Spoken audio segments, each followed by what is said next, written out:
Good day, everyone. I am Pamela Enrecto from BEd 1K. Today, I'll be discuss the branches of field government legislative branch. To begin, let's define what is legislative branch. Legislative branch is power is visited in both the government and the two-chamber Congress, the Senate, the upper chamber and the of representative, the lower chamber. The legislative branch is authorized to make laws, alter, and repeal them through the power visited in the Philippines Congress. The Batasang Pambansa in Quezon City is the current base of the House of Representatives. According to the 1987 Constitution, legislative power shall be visited in the Congress of the Philippines, which shall consist of Senate and the House of Representatives. The legislative branch enacts legislations, confirms or rejects presidential appointments, and has the authority to declare war. The branch include Congress, the Senate, and the House of Representatives, and several agencies that provide support service to Congress. The Senate shall be composed of 24 senators who shall be elected at large by qualified voters of the Philippines, as may be provided by law. The House of Representatives is composed of about 250 members elected from legislative districts in the province, cities, and municipalities, and representatives elected through a party list system of registered national, regions, and sector party list of organization.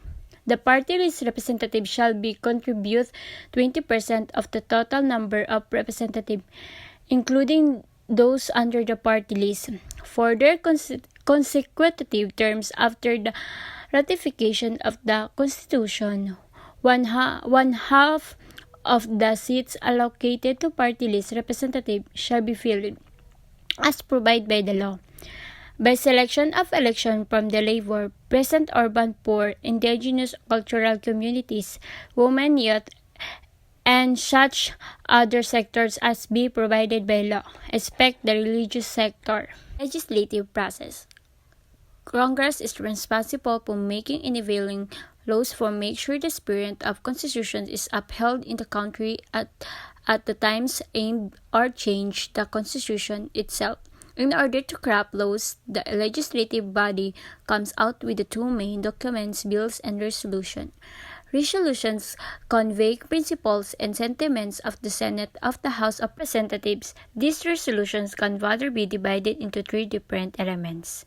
Joint resolutions require the approval of the both chambers of Congress and the signature of the President and have the force and effect of law if approved. Concurrent resolutions used for matters affecting the operations of both chambers of Congress and must be approved in the same form by both House but are not transmitted to the President of his signature and therefore have no force and effect of law. For resolution deal with matters entirely within the prerogative of one chamber of Congress, are not revealed for the President of his signatures, and therefore have no force and effect of law. Bills are laws in the making. They pass into law when they are approved by both houses and the President of the Philippines.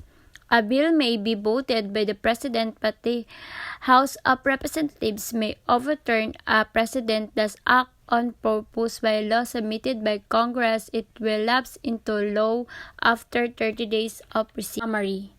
The legislative power is visited in the Congress of the Philippines, which consists of the Senate of the Philippines and the House of Representatives.